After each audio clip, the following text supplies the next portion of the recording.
Hey guys, Jordan here. I just finished up an interview with Wholey, a real estate photographer out of Florida, and he shares some great information about networking as a real estate photographer. Last quarter alone, he generated over $17,000 from his local BNI networking chapter.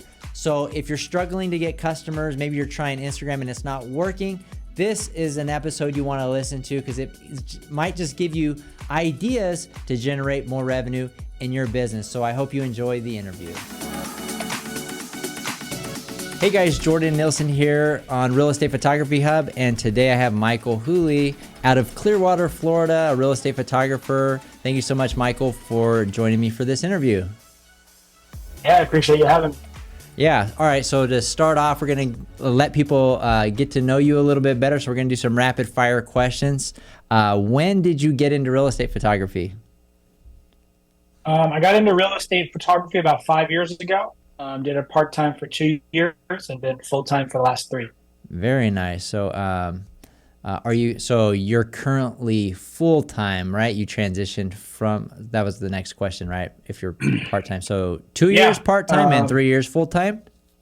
3 years full-time. Prior to that, I was actually a photography and video production teacher that was doing real estate photography part-time.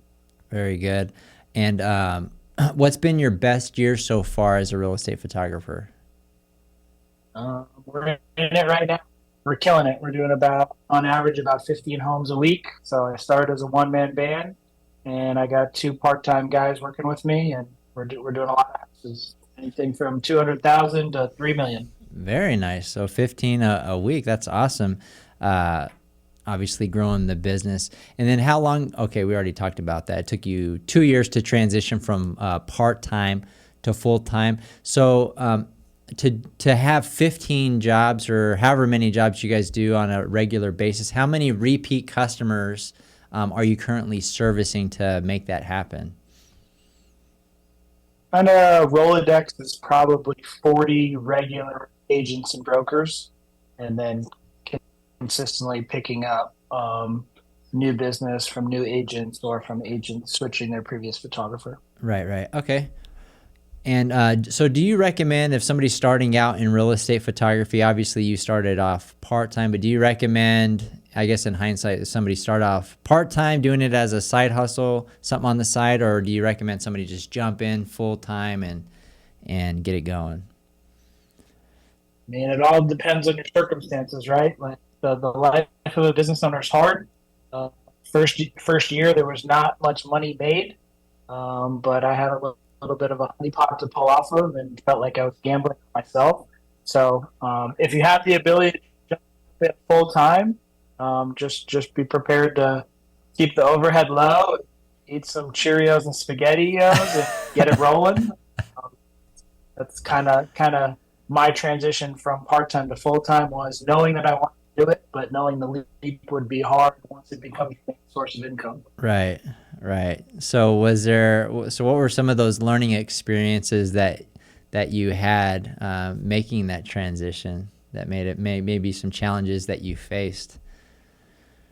I mean, I'm a kind of like no regrets type of person. Kind of, you make a decision to roll with it, but in hindsight, looking at some of that equipment budget in that first year, I kind of went all in, and in hindsight, that's kind of allowed me to offer more services and take on more jobs, but it certainly dug a hole when you got the DJI Mavic Pro 2, you got the Canon R5 mirrorless, you got 3 or 4 lenses. I kind of dug that hole pretty deep, and it just motivated me to dig out of it. I think you can do a lot of stuff nowadays without necessarily the most high-end equipment. So I think overhead just in general is my biggest caution to everybody that's launching into full-time business, whether it be real estate photography or anything else. I think it's easy to spend money. Right. Yeah, exactly. And I think you are important. I think that's super important, the overhead piece of the business. If you want to survive long term, if you don't pay attention to your overhead and how much income's coming in and income out or expenses going out, you can find yourself in a tough situation which I have been in a few, when you have people that owe you a ton of money and a lot of overhead and stuff like that. So definitely. And then also you did mention, obviously not necessarily recommending going out and buying the best equipment when you first start out. I think I started with a 70D, so I didn't go all in on the best equipment, but yeah, you can get by on this business, with not as much money as people necessarily think. I guess I would say less than $1,000 you can get by, but yeah. Would you do it? Completely doable. And you have to have an eye for the real estate photography. You have to be a good editor. But I mean, I know of people that are my competition right now that are doing stuff with some iPhones, and if they weren't physically in front of the real estate agent doing that, I don't really think they could really tell the difference. I mean, it's being put on some type of compressed software and MLS. This is not something that's going to be hanging in some type of museum. Right. We would all like to be doing the best quality, but I think we're kind of in a space, good, better, best. Like the best and the highest quality isn't necessarily paying the bills, because you got to be in and out of houses in 45 minutes, an hour, maybe an hour and a half tops. The agents start getting antsy. You don't have a ton of setup time. So what can you produce for like the best quality with the equipment that you have, turn around quickly at a quality price? And I think that's kind of at least my model in the real estate world. I mean, those are pretty much all the variables. You kind of got to sit down when you're starting a real estate photography business, or even if you're at like a transition part, you got to figure out, where do all those intersections meet, right? Price, quality, speed, customer experience, and figure out. Yeah, we were just having this conversation actually this morning. Was doing a branding photo shoot for a real estate agent, and it just so happens that the very last clip that we did was in a park, and from the park I could actually see the condo that I did for my very first real estate video 3 years ago. And thinking back of how much time that took me, and I don't even think I charged for that one. I think that was a freebie. It was one of the big agents in the area that was like, hey, I'm trying to do it. I mean, I probably spent like 10, 15 hours to edit some 3-minute video walkthrough, just to kind of think of what that process was for me now and what it is back then. I mean, we're just kind of constantly trying to improve our systems, get better, be more efficient. There's a lot of things that you just can't learn and can't do without experience and time. Right.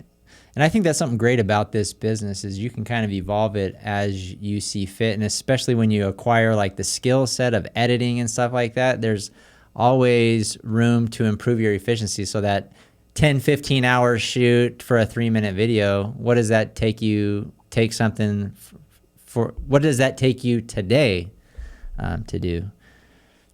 Yeah, I'd probably say 3 to 4 hours. Yeah. So it's total with travel time on location and editing on the back end. Yeah. So, but you can't get to here without being there. Right.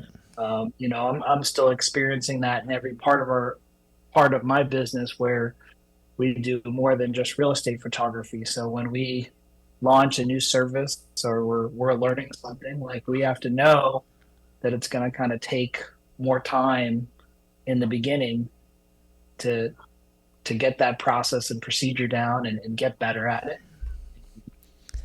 Yeah, eventually you'll kind of iron out all the kinks. Right. Let's talk a little bit about your start, because I saw on your site that you have a degree from Emerson College. Yep, up in Boston. I'm from Massachusetts. And so were you always? So how did real estate photography play into your thing? Were you a teacher? Is that what you mentioned? I kind of have a strange path of getting where I am. I wouldn't change it for the world, but I went to Emerson College. It's a liberal arts college in downtown Boston, one of the top film, video production, broadcast journalism, radio schools in the country. Um, the Fonz, Emerson College graduate. Shout out The to the Fonz Fonz. from Happy Days. So got a lot of big time graduates. So I majored in visual and media arts, video production, minored in photography, took some film classes, worked 2 years in the industry more on the production side, worked at some editing suites, worked on location for some corporate video shoots. And I have a big background in sports. I played basketball at Emerson. And right as I was graduating, video production was a big thing in sports. So I actually worked in college and professional athletics for 15 years. First as their video coordinator, where I would break down video of the opponents. I was kind of in this little niche field where at the time, since it was so new, mostly either the video media geeks knew the technical aspect of it, but they didn't know the sports, or the sports people knew the sports, but they didn't know the technical. And I was one of the few ones that knew both. Transitioned from being a video coordinator to being a college and professional basketball coach, which I did all over the country, and kind of came full circle. My last year was at Georgia Tech on the women's side, and my last year I did 27 states and 9 countries for recruiting, and I didn't know what day of the week it was. Jeez. I was working like 18-hour days. I loved it, but there were things that just kind of were burning me out a little bit. So I stepped down. I moved to Florida, and I spent 5 years as high school basketball coach, assistant athletic director, and then I taught video production. So that was kind of my transition from out of college and professional sports to back into what my degree was in and what my passion was in. And while I was teaching, basically on the weekends, was utilizing our equipment, even had some of my students that were working on some projects with us, was kind of messing around with starting my own photography and video production company. So that was kind of how I was able to do it part-time. And then basically at the start of COVID, I had been teaching for 5 years. Schools, I was in an area just outside Fort Lauderdale, and they were talking about the teachers maybe reporting back to school during the height of COVID and the students doing Zoom. And I was like, I think I'm good. I don't think I want to go to a building with 200 people in South Florida during the height of COVID. So I stepped down from my teacher position and launched Wholey Media full time. Awesome. So when you launched Wholey Media, was it exclusively real estate photography, or did you guys do a bunch of different Yes. pieces? When I started it 3 years ago, I was only doing video for real estate. So first 6 months, I was coming in behind photographers and just doing the video aspect, and started watching some of those agents that maybe I was second. 10 o'clock the photographer was coming in, 11 o'clock I was coming in, and then I was leaving, someone doing floor plans was coming in. And I was like, man, we got to be one-stop shop here. There's no reason for this real estate agent to be at this house from 10 to 2 for 4 of us. So kind of got the foot in the door, started working with some agents just in the video side. Asked them if, when I did the video, would you mind if I did some photos and kind of compare them to whoever they were paying for? Did that for about a month. And then from there, I was just ripping and running. And now we're a one-stop shop. I did a house on Friday. We did interior, exterior photos, aerial drone photos, aerial drone video. We did a 4-minute video walkthrough. We did an Instagram reel, floor plans, and 3D Matterport. Wow. So new construction, real estate agent that was also involved in the construction project, and he wanted the works. He's using it to sell the house, and then he's using it to market himself for some new projects. So, I mean, to think of kind of like that process and what that would have taken me 3 years ago, I think I was on site for probably 3 hours, and maybe 3 to 4 hours in the back end. 6 or 7 hours versus shoot. That would have probably been a 2 or 3 day project for Right, myself right. three years ago. Right, but that's smart of you to jump in, knowing and what your background and your expertise was, which was videography, right? And then pick up those additional products Yep. and services that you saw the opportunity in your market. And not only is that creating a better experience for your customers, being that one-stop shop, but it's also probably generating a significant more revenue for you than just being exclusively video. Yeah, I talk to people about this all the time. Like, my foot in the door with new clients has so many different antennas to it. So, offering Matterport in whole, Matterport might not be the most profitable service, but sometimes I get a call because we offer Matterport, and then they find out that we also do photos and videos. We do virtual staging, so that same house actually has 8 virtually staged images. I get a ton of clients because I'm one of the only people that do virtually staged. I might make $10 an image on virtually staged, but it's not for that. It's to bring in that new client whose other photographer or videographer does not offer that. Right. So I'm not the smartest person in the world, but I think I have built trust and relationships with people in this area. I'm very active out in the community, networking and meeting people. So to me, the hard part is getting the client. Right. If you get the client and they like you and they trust you and they feel like you do quality work, they want to do more business.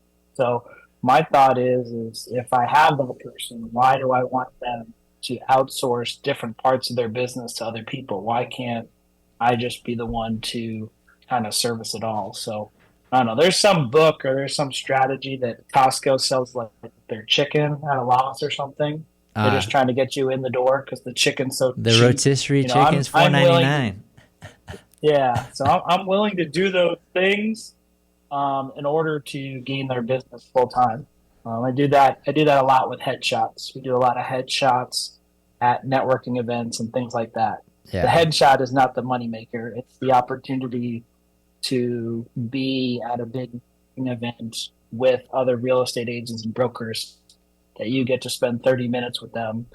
You can have all your information and your pricing out, and you're essentially getting paid to have a meeting that you would normally go to for free over lunch or coffee. Right. And if you can do 10 of those in a day, and you bat 20-30%, those are 2-3 new clients that you also got paid to do their headshots. Yeah. So let's talk a little bit more about that, because you did mention, that is actually, I did a poll recently that most real estate photographers currently are struggling, or their biggest thing is to get the customers, right? So talk to us through like your strategy. You obviously talked about events and doing headshots and stuff like that to get in front of real estate agents, but what has been your strategy to go from 0 reoccurring customers to fast forward to today, where whatever that number is, 40 to 50 reoccurring customers? So I basically have kind of 4 ways that I generate business. I'm in a BNI. Different people have different feelings on BNI, business networking international. I have an amazing group. We're actually just got voted the #1 chapter in Tampa Bay. Oh, wow. So I looked at my numbers. We just wrapped up Q1. I did about 17,500 just out of my BNI in Q1 of 2023. Wow. So I hold the photography seat. We have a residential and a commercial real estate agent in our chapter.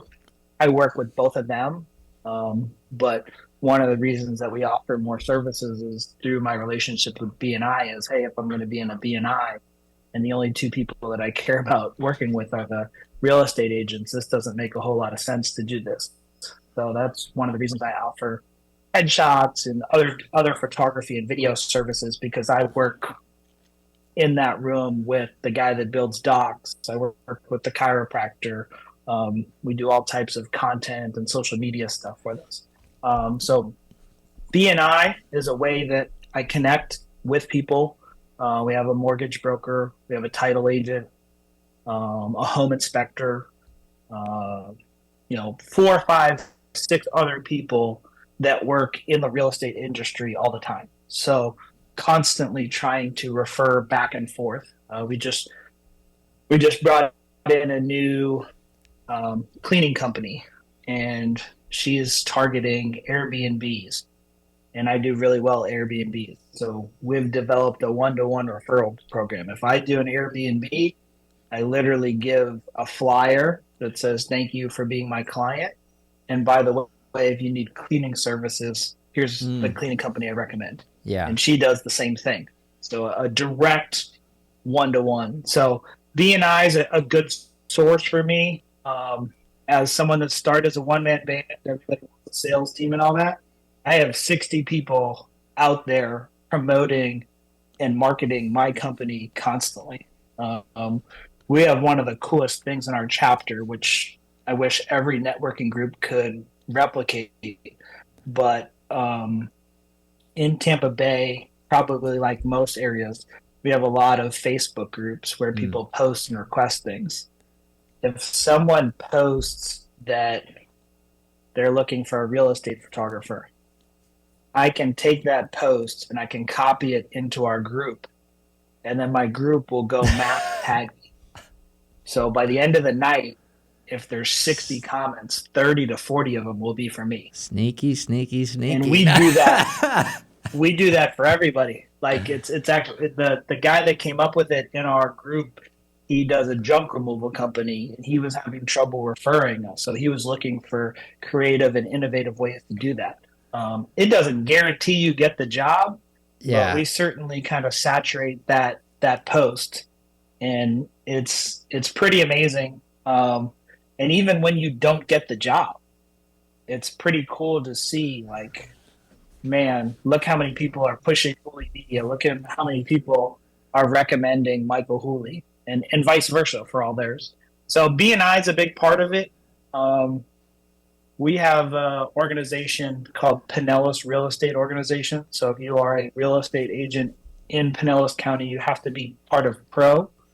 I am part of Pro Affiliates.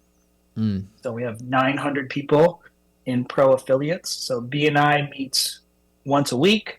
Pro meets twice a month. I joined both of those right roughly within 6 months of when I started the business. And my numbers in BNI and Pro are pretty similar. I'm around 17 to 20,000 in quarter one. This year I decided to step it up, and I'm actually a silver level sponsor.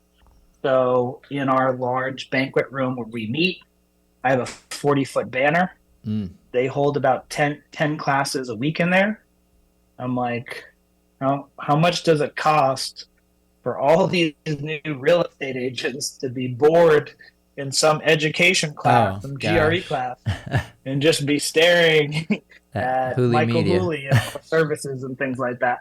So the sponsorship also comes with your logo and different types of advertisement on all the screens, and all the realtor magazines. My my ad is physically on the site that they log into for MLS. I'm one of 20 people that they see on a rotating basis. I just saw, I produced a 30-second pitch on all my services, and it just went out on all their social media channels. And in like 2 days, it has like over 1,000 views. So BNI and Pro have kind of been my two Hmm. main resources. And I did those right from the beginning. Um, 3 and 4 for me is I recently opened a brick and mortar studio, and I decided to join the chamber because I really wanted to get more involved physically with where we are in location. That's just starting out. I've only been in that chamber for about 2 to 3 months. But it's a very active chamber. I was kind of particular about that. I think there's a lot of inactive chambers. Sure. And then I got the CCC on. Golf is kind of my passion since my basketball playing days are over. So I'm a member at Country Club. I live less than 3 blocks from the sixth green on Pine, and I try to be there as often as possible and let everybody know what I do. So between those four things, to me, that's kind of how I connect with people, generate business, refer business, and get the word out on Wholey Media as much as possible. Sweet, man. Well, I like your perspective, and I actually like, because you get a lot of the default questions. Oh, I'm just DMing people on Instagram. There are so many ways to build relationships with real estate agents outside of those generic questions. And I think you just really just put in perspective. It's all about relationships, right? And it's all about growing those business. And specifically, you realize what you're good at or what you enjoy doing, which is clearly networking, right? It's like going to events or playing golf and just networking with different people. Some people don't do well in front of people or don't want to talk to people, so they want to be on the screen. That's all fine. I just wanted to say that it's important to figure out, what resonates or what is something that you can do consistently, whether that's phone calls, text messages, mailings, showing up to networking events and doing different things face to face. There's a whole lot of options, if you're looking to grow your real estate photography business.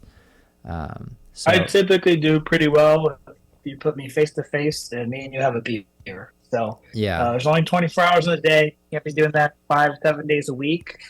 I kind of lay out my schedule and figure out how to spread those out. I'll be heading to one today at 5 o'clock in Dunedin. And I joke, the two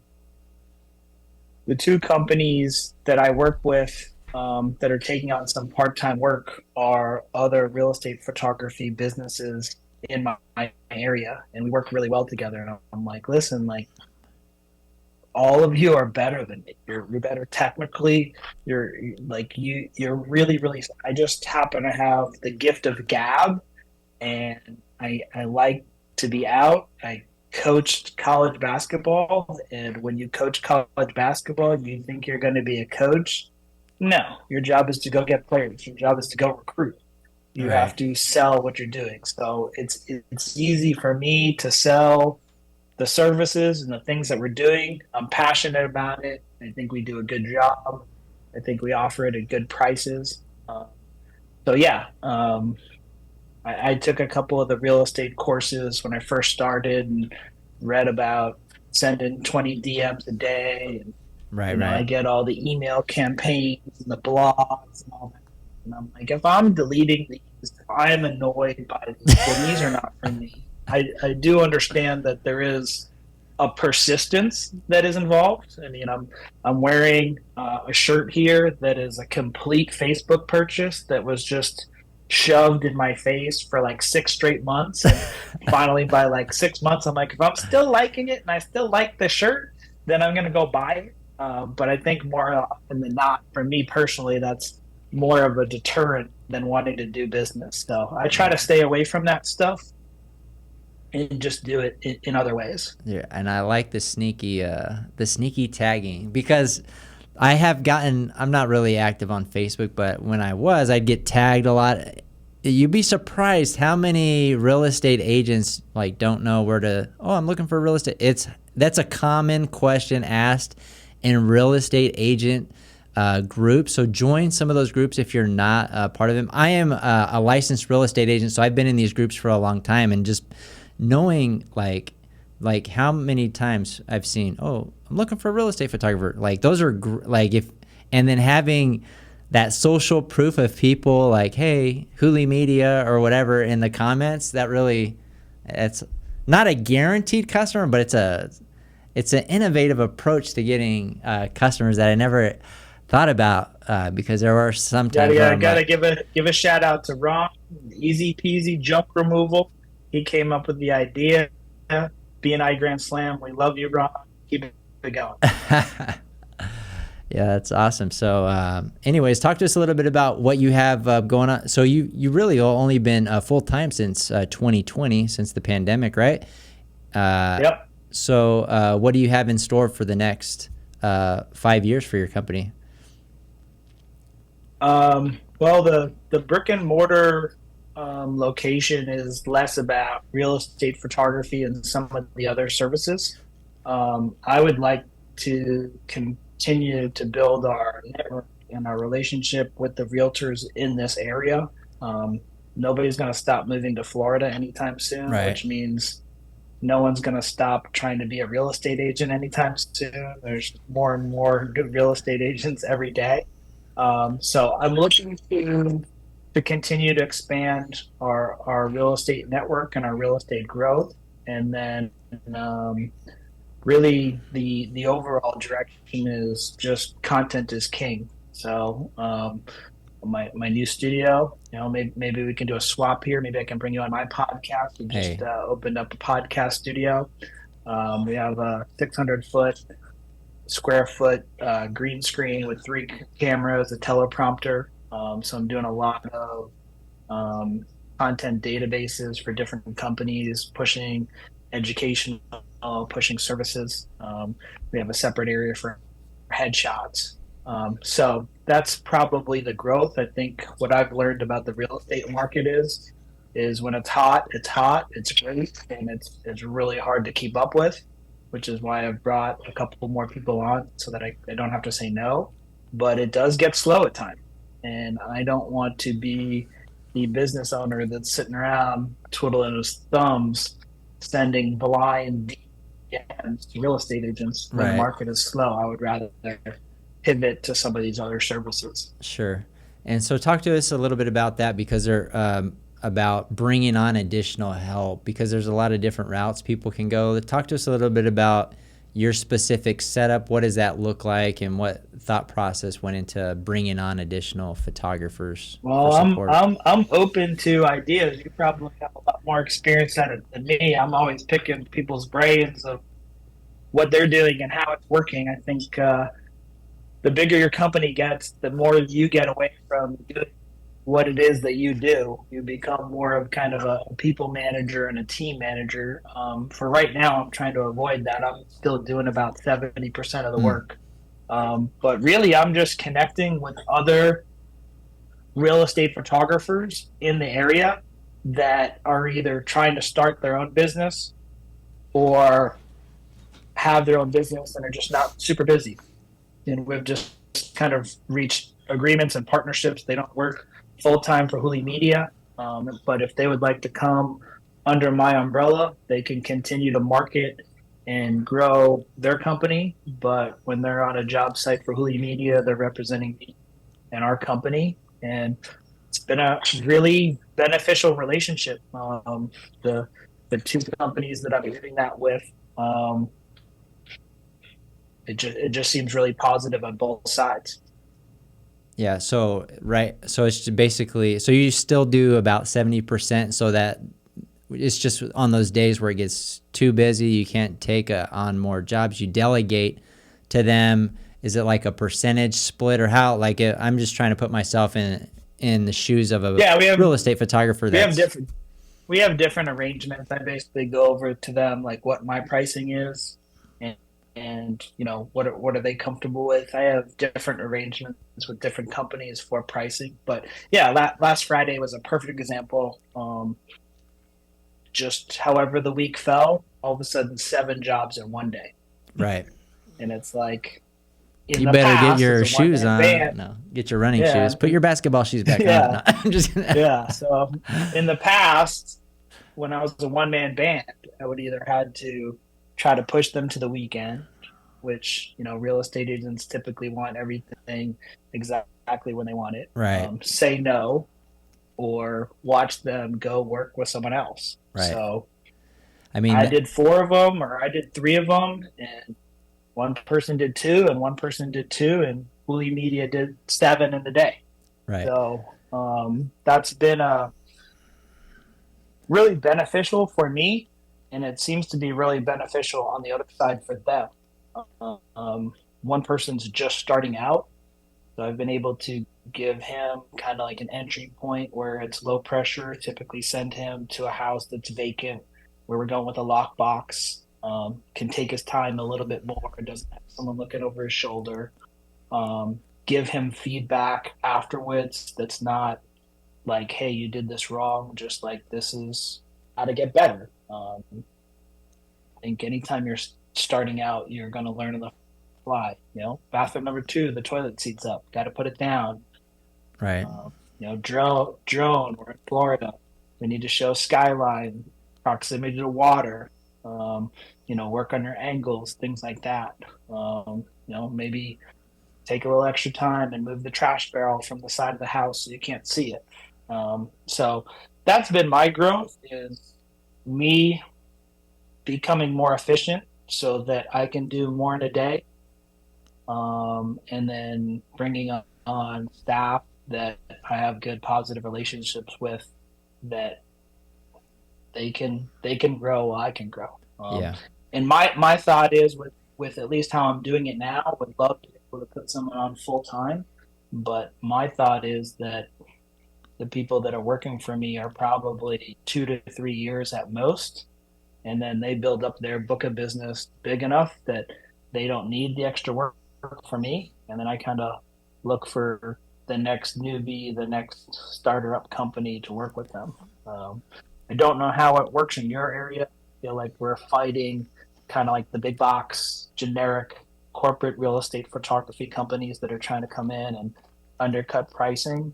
We're countering that with, who's going to show up and do your photos.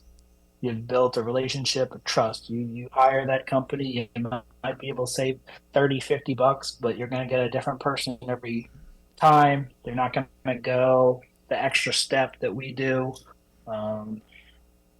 Maybe one day in the real estate photography world, I will not feel like we're also a moving company and a stager.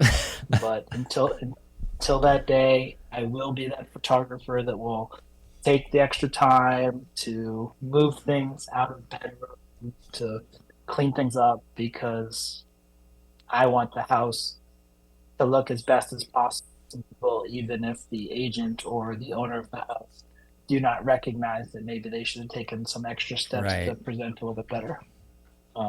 Funny story, I've been telling this a lot lately. I think we all have little real estate stories that we can make our own copybook someday. But about 3 months ago, I'm at a house, and the owner of the house asked me if they thought it would be a good idea to move the computer monitor and the printer.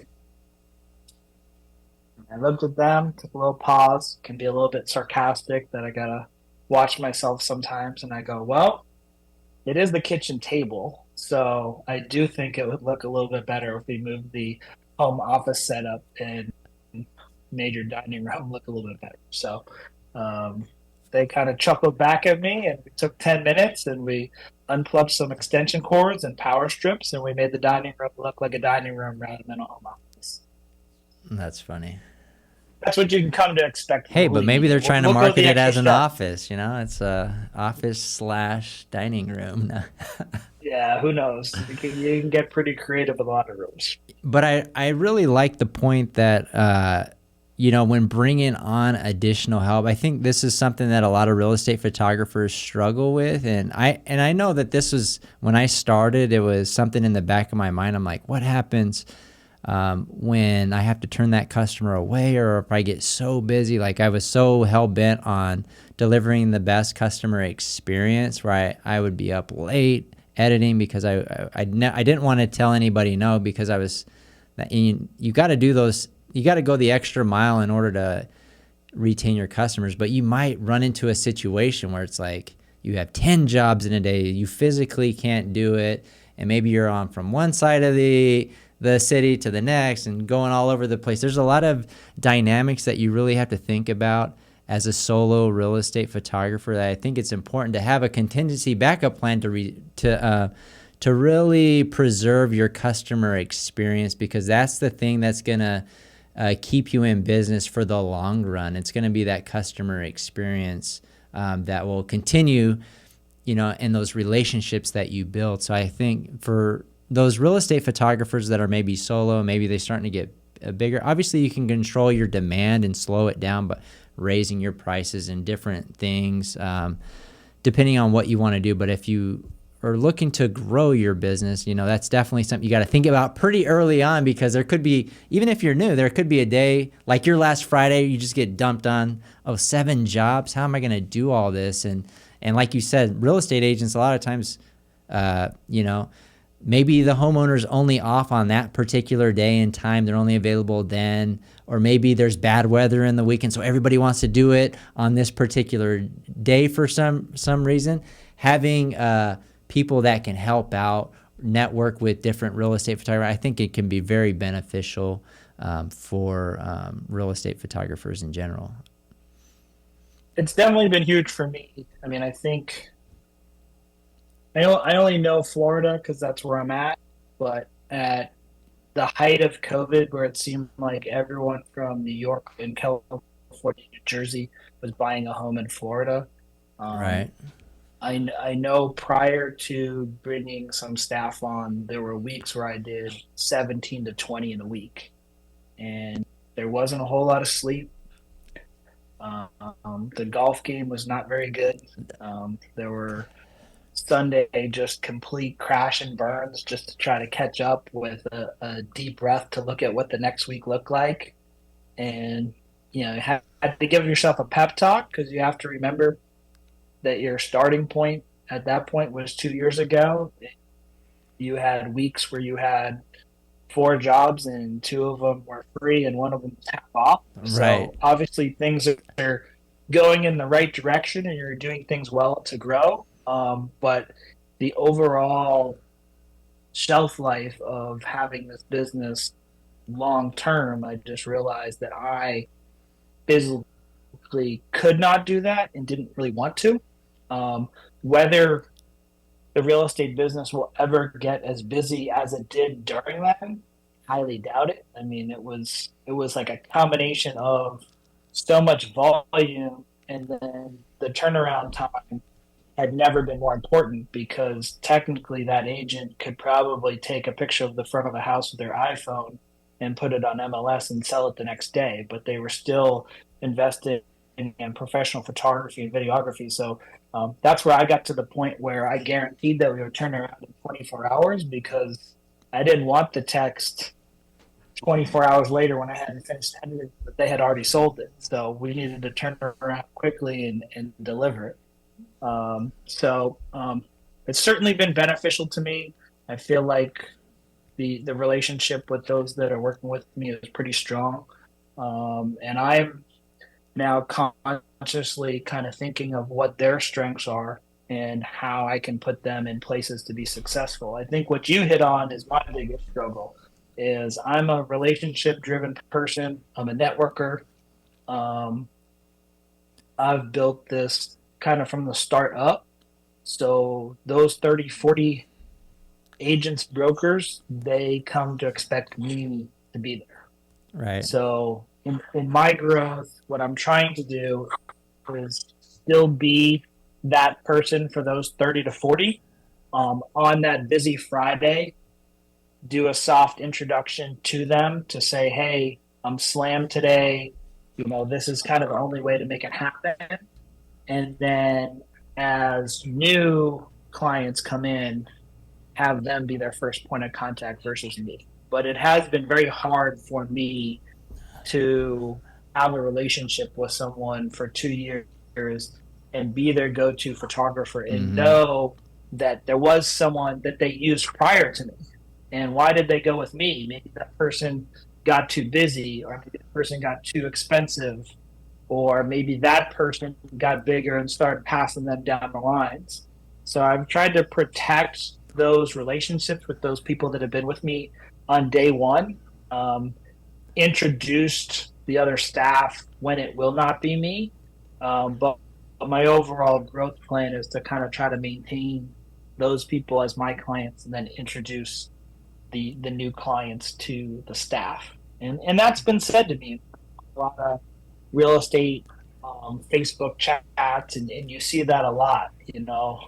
I want to grow, I want to get bigger, and then one man band to 3 to 6 to 7, and then you see that they're back to being a one man band, and they just charge more, and they just work with the clients that they want. So I don't think I'll ever be that big. That's not really the goal. But what I am trying to do is I'm trying to be available and service the client base that we have, be able to welcome new agents and new brokers that are either just starting in the industry or looking to switch from the current one, and then offer some additional services to kind of fill in around the real estate market. Yeah, I think that that is a really good point that you you brought up about, you know, the relationships and customers, because I think that is a problem that I don't think I've ever talked about it on one of my interviews, and that is that transition period from you being the only person that people see at properties to being able to transition to other people, because they're going into this uncertainty. I don't know if they're going to deliver the same type of product. I don't know if that experience is going to be good. And I think all that comes down to is just setting expectations up front. And anytime you make changes, like you're not there, there is a possibility that you're going to lose customers. You kind of got to go into it anticipating potentially losing some customers, because when I started my real estate photography business, we didn't just do photography or media. We did post sign installation, lock boxes, MLS. We did way more stuff. And then a Oh couple wow. of years later, I realized, you know, this is creating 80% of our problems. You need a warehouse. It's an inventory business. These are like not, this is apples and oranges. And I'm like, I'm going to, you know, to be able to scale this business and do other things, I need to go away from these services that I'm offering. You might be the opposite. Maybe you need to add these services, or maybe you like the inventory business or whatever. But that was just how I was feeling at the time. So I went into making that change expecting I'll probably lose 20%. I think we lost maybe 10% of our customers after stopping doing those services. So some changes you make in business, or you know, it's never going to be like a transition that's like, you know, I kept all my customers, everything's great. You know, you got to kind of expect and just kind of risk. I guess it's kind of risk reward kind of thing. But yeah, looking back, for Yeah, sure, it was a great. I've never heard of the real estate photographer offering the some of the things you just mentioned with like the signpost and everything Yeah, like that. and But I mean, I think that's kind of where I'm at. Like I'm in a full service media company that wants to ask me like, what's your passion? What's your specialty? Like 50% of our business is in the real estate market, but it is a volume based business. It is a lot of jobs. It is a lot of people to keep happy. So I've kind of branched out in other services, not necessarily tied to real estate, where we do corporate and event photography. We just started mm-hmm, doing wedding. Like I mentioned, we do a lot of content for social media. Um, we do social media management, things like that. So to me, I'm kind of like trying to draw the parallels of what connect in that. But I also feel like, you know, when you're asking 5 years down the line, maybe that bread and butter develops. You know, there's a lot yeah, of photographers out there that I have met that are now super specialized, and they're specialized because they found a niche, whether that became their passion, that was the most financially beneficial. I don't think I have the answer to that. Currently enjoying being as versatile as possible. I love when someone says, "Oh, you do that too." It does cause stress because I feel like we have kind of the real estate part of it on copy and paste, where I show up to a job, I know the angles, I know my time, I know my turnaround time. You know, when you add a new service or you do a new thing, um, you're always gonna kind of have some anxiety of doing that. Not just the first time, like the first 5 or 10, you're like, all right, you know, what can go wrong? What to expect? What did we not right. plan for? But it's certainly fueling me. I'm passionate about being the owner of Wholey Media. I think I'm in a space in business where I'm a small business owner that is making decisions on where to put my time, where to put my marketing money, what relationships are important. So a lot of times the clients that I'm working with are also making those same decisions. So I'm passionate about helping them get an ROI. They're Right. deciding whether to spend money on professional photos for a listing or just shoot it with their iPhone. They're making a decision about whether to do a personal branding shoot on the water because they want to be in a luxury real estate magazine or not. So I never want them to feel like, oh, I handed Michael or Wholey Media a check for 500 or 1,000. Wait, I want them to get 5 new clients. I want them to promote and market their business the same way that I'm trying to do myself. Right. So it's an area as far as photography and video production and drone that I'm passionate about, but I'm also passionate about helping other business owners market themselves so that they can do well. If they're successful, then I'll be successful because the things we're doing for them are working, and then they'll come back and say, let's do more together. Yeah. And I think, what you talked about, I think I think that's what's great about the media business or just real estate photography or whatever is you can kind of take it on a path that suits you best. Like I shared a little bit about my journey where we offered a ton and then we kind of specialized. You may have started in real estate photography. Now you have your studio, your brick and mortar, green screen and other things that you can go on. Like real estate photography is a great base. It's a great business that is consistent and can really, if you just want to do real estate photography, there's a business there for that. But if you want to dabble in different things, like you do weddings and different things like that, I think, having that base and being able to experiment, I think it's just great being able to fine tune your business for what suits you. I think at the end of the day, you got to look at yourself in the mirror. What do I enjoy doing? I enjoy networking and I enjoy building relationships. So I'm going to build a business that I'm not going to hate in 5 years. You know what I mean? Yeah. And even thinking about it, like I said, when we were the busiest I've ever been and we were doing 15, 17, it was just me. Not only was it that, it was a period of time where everyone wanted to list on Thursday. So then everybody wanted appointments on Monday, Tuesday, Wednesday. Right. So that was the other reason I started looking at doing some other stuff. I was like, there's 4 other days of the week here that nobody wants me.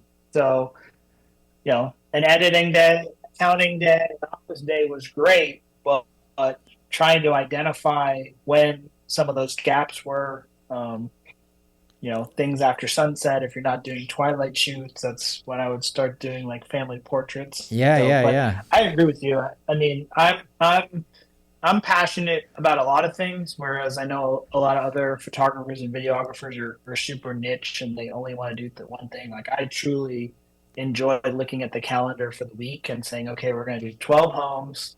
I got 3 family portraits. We're going to do a content half day. And we got 2 events that we're going to do photography. Like for me, that's enjoyable because every week is a little bit different. It's not just copy and paste 3 houses on Monday, 4 on Tuesday, 3 on Wednesday. At some point, maybe that gets fine tuned. But for right now, Wholey Media will be a full service media company. If you're thinking about photography, videography, aerial drone, marketing, branding, I want you to give us a call. There we go. Awesome. So Wholey Media, where can we find you? Or is that your hashtags and all that on your socials? You want to share those right now? Yeah, we're across all social media platforms, Facebook, Instagram, Twitter, LinkedIn, just at Wholey Media. My email address is wholeymedia@gmail.com. And my phone number is 339-793-774. The new brick and mortar location is in Dunedin, Florida, and we service Pinellas County, Pasco County, Hillsborough County, and we'll also go to Manatee County. If your photographer is not doing their job, we'd be happy to help you. Sweet, man. Well, thank you so much for joining me on this interview today. It's been a lot of fun and a lot of great information shared. So thank you so much, Michael, for doing it. And we'll see you guys on the next one.